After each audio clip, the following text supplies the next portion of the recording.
Noong hapong tinapos natin ang lahat, saksi ang mga sasakyan kasi hapon pa no.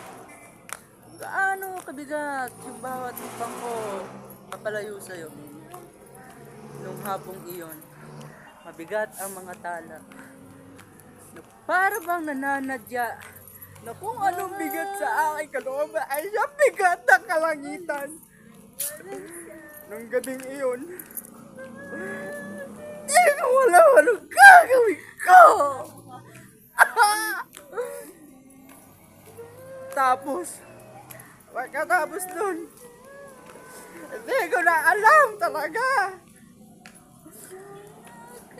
Mau, mau, mau, mau. Mau, mau. Mau, mau.